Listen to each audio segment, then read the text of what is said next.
Catecismo y vida católica. Evangeliza fuerte.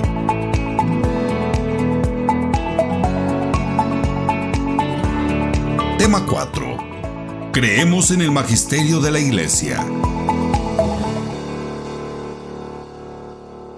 Tocamos uno de los temas más sensibles para quienes no son católicos, sobre todo para el ámbito cristiano que continuamente se pronuncia contra la sede papal, el ámbito ateo que busca negar la existencia de Dios evidenciando conflictos en la Iglesia, el ataque a la Iglesia e intereses imperialistas.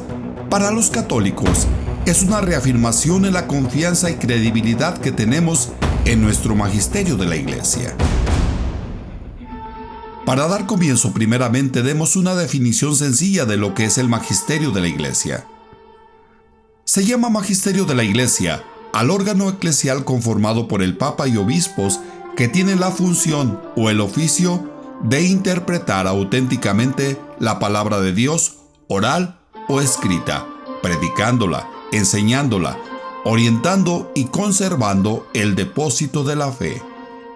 El Catecismo de una manera más técnica reafirma en el numeral 2034: el romano pontífice y los obispos, como maestros auténticos por estar dotados de la autoridad de Cristo, predican al pueblo que tienen confiado la fe que hay que creer y que hay que llevar a la práctica.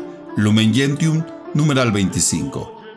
El magisterio ordinario y universal del Papa y de los obispos en comunión con él enseñan a los fieles la verdad que han de creer, la caridad que han de practicar, la bienaventuranza que han de esperar.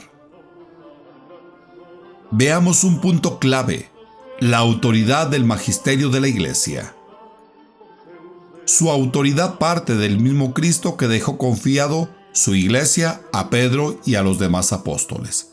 La autenticidad del magisterio está ahí, partiendo de los apóstoles como sus sucesores, los obispos, a quienes entregaron la antorcha viva de la misión recibida de llevar el anuncio de salvación, las enseñanzas de Cristo y la forma de vida en las comunidades mediante el rito de envío, oración e imposición de manos.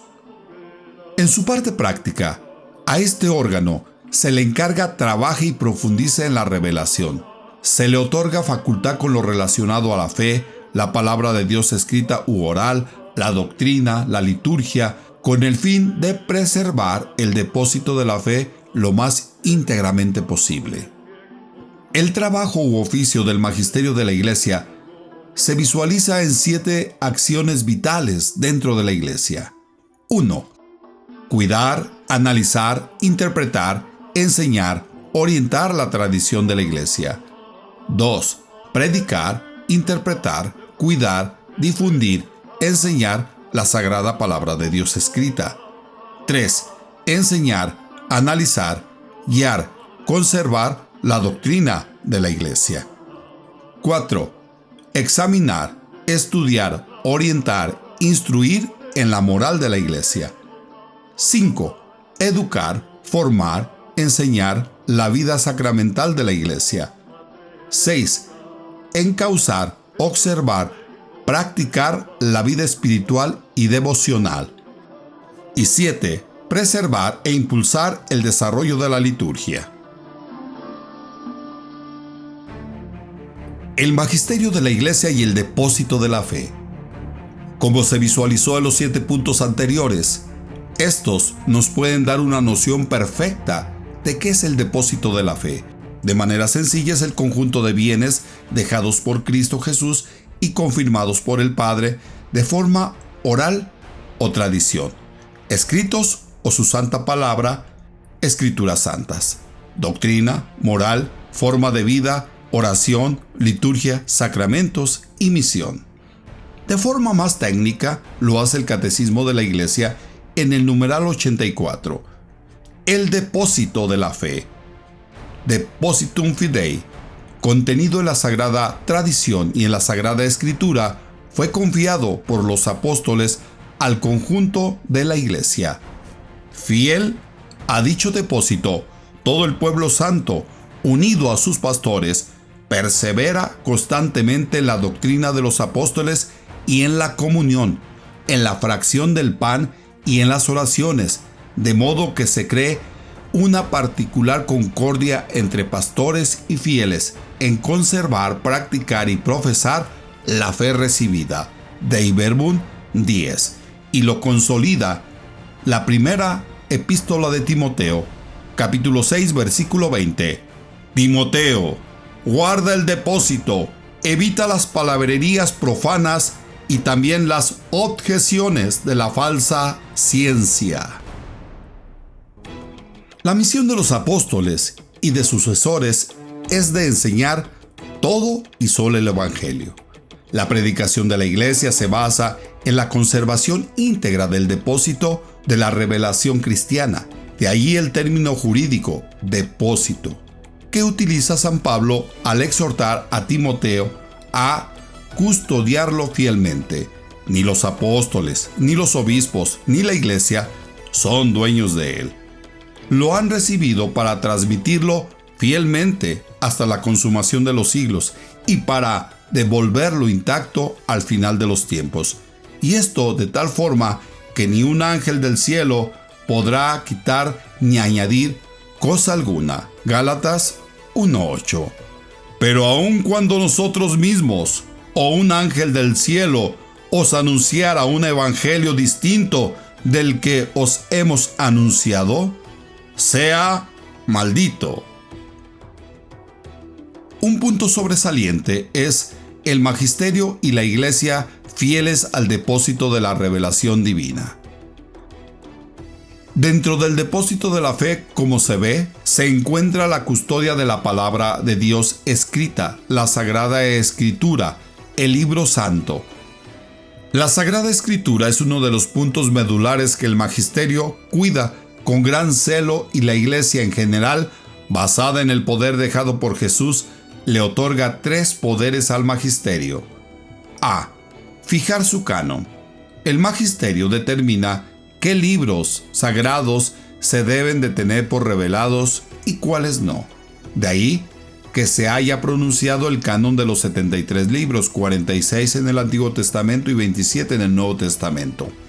Estos están debidamente enlistados y perfectamente analizados de existir la santa revelación en ellos. B. El magisterio determina el sentido de la revelación, lo que significa la interpretación fiel de la verdadera manera de entenderla, especialmente en los pasajes más oscuros y difíciles que se prestan a errores de interpretación y manipulación. C. Velar por su integridad, lo que quiere decir es que está alerta y vela para que la santa palabra no sea alterada o menoscabada. El papel u oficio que desempeña el magisterio de la Iglesia evita caer en la falsedad del libre examen de la palabra de Dios.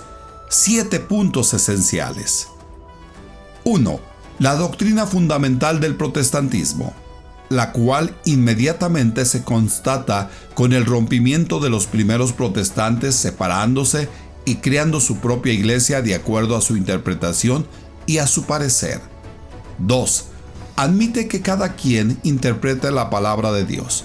Esto significa que cada uno tiene el derecho de interpretar la palabra de Dios como guste y como se le antoje. 3. Dada esa interpretación, cada quien actúa conforme a lo que cree que dice la palabra. Esto confirma la razón de por qué existen más de 3.500 disque iglesias que se contradicen hasta en los aspectos mínimos del protestantismo. 4. Incontrolable ediciones de Sagrada Escrituras existentes. En el protestantismo existe infinidad de ediciones de la palabra de Dios que distan una de otra, restándole, agregándole, alterándola, menoscabándola en su contenido y significado. 5. Dada esa libre interpretación, surgen líderes radicales que controlan la vida de los incautos que lo siguen, porque creen, basada en la Sagrada Escritura, que estos tienen razón, llevándolos a tragedias irreparables. 6. La cantidad abundante de herejías que existen entre las más de 3.500 pseudo-iglesias. 7. Todos tienen el derecho de fundar su propia iglesia, cumpliendo según los requisitos. Podemos concretar este tema, que por esta razón nuestro Señor Jesús dejó a sus discípulos la salvaguardia de la fe. Este depósito lo ha guardado la Iglesia como el tesoro invaluable dejado por Dios y su Hijo Jesús, guiados por el Espíritu Santo, manteniendo a la Iglesia unida, los fieles como un cuerpo guiado por el Papa, el órgano del magisterio, los obispos, sacerdotes y pueblo, conservando la armonía de los dogmas de fe y la vida testimonial de la Iglesia.